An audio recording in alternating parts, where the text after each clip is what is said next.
Hello everyone. Welcome to UPSC Explainer 101. Today, we'll explore colonialism and the countryside from Class 12 NCERT History Theme 9. Let's dive in. Explain the impact of the permanent settlement on the zamindars and peasants of Bengal. Answer. Introduction of permanent settlement, 1793, introduced by the East India Company to establish a stable revenue system, fixing revenue demands for zamindars in perpetuity. Zamindars as revenue collectors, redefined as revenue collectors, not landowners, had several villages under their zamindari. High revenue demands. Fixed demands were often unaffordable, leading to the sale of estates for revenue recovery. Fictitious sales. Zamindars used strategies like fictitious sales to retain control over estates sold at auctions. Rise of Jotedars. Emergence of wealthy peasants who acquired large landholdings, often resisting zamindar authority. Impact on peasants. Increased exploitation as zamindars and jotedars sought to maximize revenue from their lands. Analyze the socio-economic changes in the Rajmahal Hills due to British colonial policies. Answer. Paharias lifestyle. Paharias practiced shifting cultivation, relying on forest produce for subsistence, displacement by settled agriculture. British and zamindar-driven expansion of settled agriculture led to Paharia displacement. Santhal settlement. Santhals were encouraged to settle in clear forests, displacing hill folk and altering the landscape. Creation of dam in Aiko, 1832, demarcated area for Santhals, leading to rapid growth of their settlements. Impact on Paharias. Confined to less fertile regions, their traditional cultivation methods became unsustainable. Santhal Revolt, 1855-56, resulted from Santhals' resistance against taxes, moneylenders, and zamindars' control, leading to the establishment of Santhal Pargana. Discuss the causes and effects of the 1875 Peasant Revolt in the Bombay Deccan. Answer. Introduction of Ryotwari system, imposed a system with direct revenue settlement with riots, replacing the permanent settlement. High revenue demands. Exorbitant revenue demands led to distress, especially in areas with poor soil and fluctuating rainfall. Agricultural price fall and famine, 1832-34, led to reduced income and mass deaths, exacerbating peasant hardships. Revolt of 1875, characterized by attacking moneylenders, burning account books, and looting grain shops. Government response. Deployment of police and military, resulting in arrests and convictions of many peasants, highlighting agrarian distress. The revolt underscored the unsustainable nature of the colonial revenue system and the plight of peasants. Evaluate the role of zamindars in colonial Bengal following the introduction of the permanent settlement. Answer. Reclassification as revenue collectors. Zamindars were transformed from traditional landowners to revenue collectors for the British. High revenue responsibilities. Faced with fixed, often exorbitant revenue demands, many struggled to meet the company's expectations. Land auctions. Failure to pay revenue led to auctions of their estates, but many zamindars manipulated these auctions to retain control. Strategies for survival. Employed tactics like fictitious sales and property transfer to evade revenue payments and retain zamindari control. Declining authority. Despite efforts to maintain control, their authority in rural areas weakened due to the rise of jotedars and peasant unrest. Discuss the emergence and impact of jotedars in Bengal during the colonial era. Answer. Rise from rich peasants. Jotedars, initially rich peasants, gained prominence by acquiring large land areas and exerting influence over local trade and money lending. Control over cultivation. Often employed sharecroppers for cultivation, further expanding their agricultural dominance. Resistance to zamindars. Actively resisted zamindar attempts to increase revenue demands, undermining zamindari authority. Impact on peasant life. Their rise led to a shift in power dynamics in rural Bengal, impacting peasant life and land ownership patterns.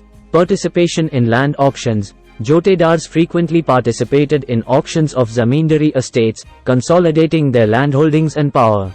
Examine the consequences of the permanent settlement on the agrarian economy of Bengal.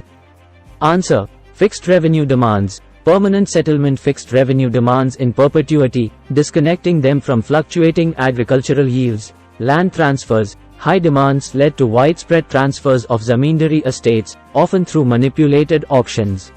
Economic hardship for zamindars. Many zamindars faced financial difficulties, impacting their ability to invest in land improvement. Rise of Jotedars. led to the emergence of a new class of powerful landowners, altering traditional landholding patterns, peasant exploitation, increased exploitation of peasants as zamindars and Jotedars sought to extract maximum revenue from the land.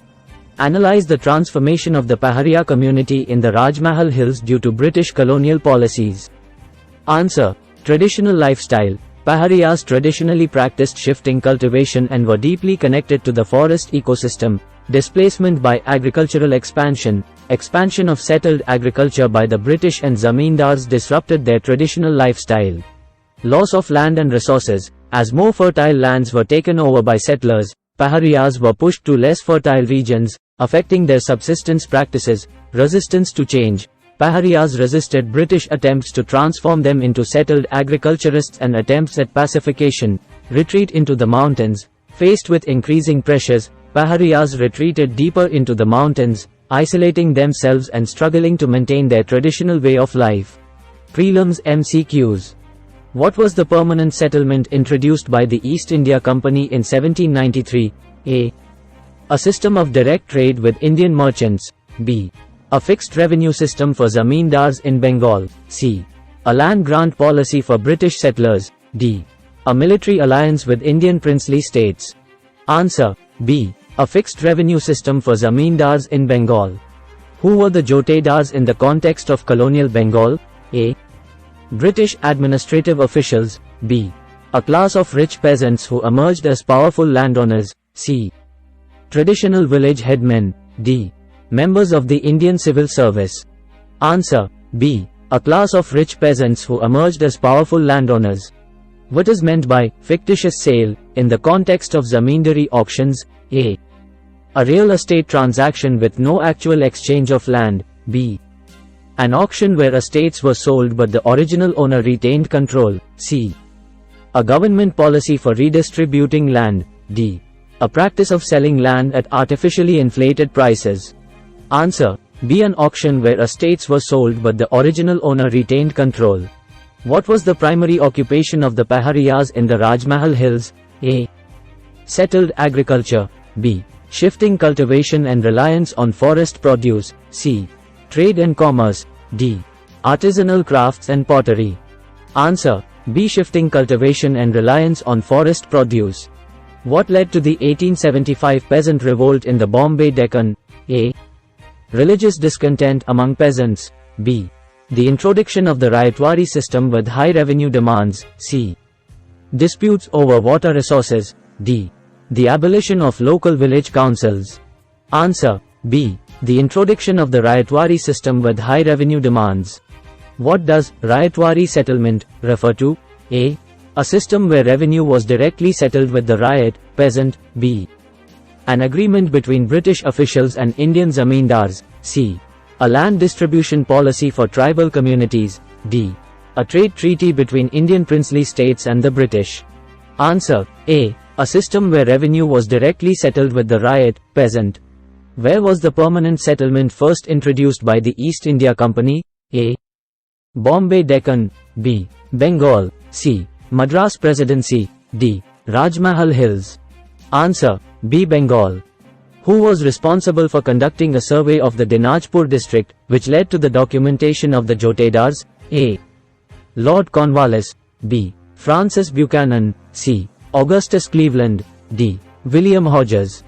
Answer. B. Francis Buchanan.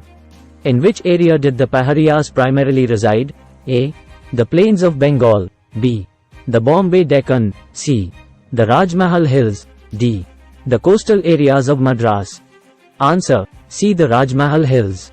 Which British artist is known for his paintings of the Rajmahal Hills, representing them as exotic and idyllic? A. Thomas Daniel.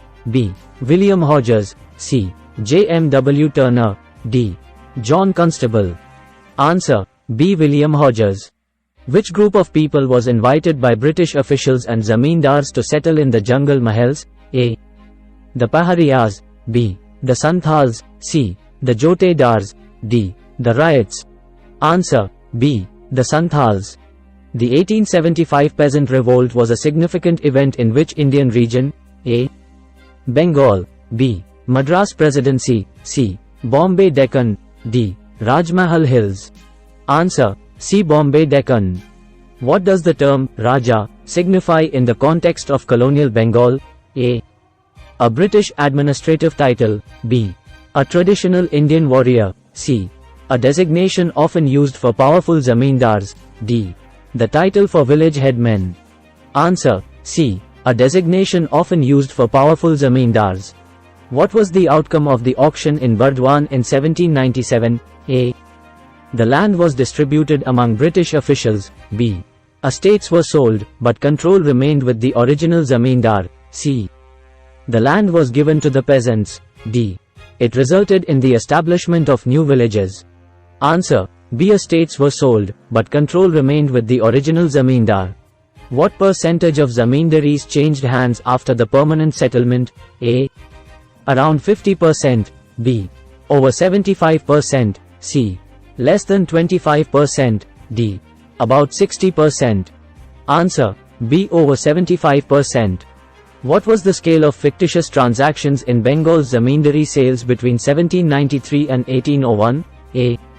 Over 50 lakh rupees. B. About 30 lakh rupees. C. Less than 10 lakh rupees. D. Approximately 40 lakh rupees. Answer: B. About 30 lakh rupees. What was the significance of the fifth report submitted to the British Parliament in 1813? A. It focused solely on the judicial system in India. B. It detailed the administration and activities of the East India Company in India. C. It was a report on the educational reforms in colonial India. D. It discussed the trade policies between Britain and India. Answer: B. It detailed the administration and activities of the East India Company in India. Who was Francis Buchanan? A. A British general in the East India Company. B. A physician who conducted surveys under the British East India Company. C. A Governor-General of Bengal. D. An artist who painted Indian landscapes. Answer: B. A physician who conducted surveys under the British East India Company. What was the outcome of the Santhal settlements in Daman Iko by 1851? A. Decline in the number of villages. B. Rapid expansion of Santhal villages and population. C. No significant change in the population. D. Decrease in agricultural production. Answer: B. Rapid expansion of Santhal villages and population. What was Francis Buchanan's primary focus during his travels in India? A. Studying Indian cultural practices. B. Observing and recording geological and agricultural aspects for commercial exploitation. C. Mapping political boundaries. D. Focusing on the architectural styles of the region. Answer: B. Observing and recording geological and agricultural aspects for commercial exploitation. Where did the 1875 Peasant Revolt in the Bombay Deccan begin? A. In a large village in Pune district. B. In the city of Bombay. C. In rural areas of Ahmednagar. D. In the Maratha heartlands. Answer: A. In a large village in Pune district. What led to the severe agrarian crisis in the Bombay Deccan in the early 19th century? A. Excessive taxation by local rulers. B. High revenue demands and a series of famines. C. Invasion by foreign armies. D. Industrialization and loss of agricultural land. Answer: B. High revenue demands and a series of famines. What was a primary consequence of the permanent settlement on the zamindars of Bengal? A. They gained complete autonomy over their lands. B. It led to significant agricultural innovation and productivity. C. Many faced financial difficulties due to fixed high revenue demands. D. Zamindars became the primary traders in the region. Answer: C. Many faced financial difficulties due to fixed high revenue demands. How did the introduction of the permanent settlement in Bengal affect peasant life? A. Peasants gained ownership of their lands. B. It led to increased agricultural output and prosperity. C. Peasants faced increased exploitation and pressure. D. There was no significant impact on the peasants. Answer: C. Peasants faced increased exploitation and pressure. Which strategy was commonly used by zamindars in Bengal to retain control over their estates post-auction? A. Seeking military assistance. B. Fictitious sales involving agents and servants. C. Direct negotiation with the British authorities. D. Forming alliances with other zamindars. Answer B. Fictitious sales involving agents and servants. The emergence of Jotedars in Bengal during the colonial era signified which broader trend? A. Declining British influence in rural areas. B. A shift in rural power dynamics and landholding patterns. C. Increased agricultural productivity and innovation. D. Stronger central governance by the East India Company. Answer B. A shift in rural power dynamics and landholding patterns. What was the primary impact of the Santhal settlements in Daman-Iko by the mid-19th century? A. It led to a decrease in the Santhal population. B. Rapid expansion of settlements and significant demographic change. C. The Santhals reverted to nomadic lifestyles. D. There was little change in the pattern of settlement or population. Answer B. Rapid expansion of settlements and significant demographic change. The 1875 Peasant Revolt in the Bombay Deccan was primarily a response to what factor? A. Religious and cultural oppression. B. High revenue demands under the Ryotwari system. C. Military conscription practices. D. Urban industrialization and loss of rural employment. Answer B. High revenue demands under the Ryotwari system. Thanks for watching.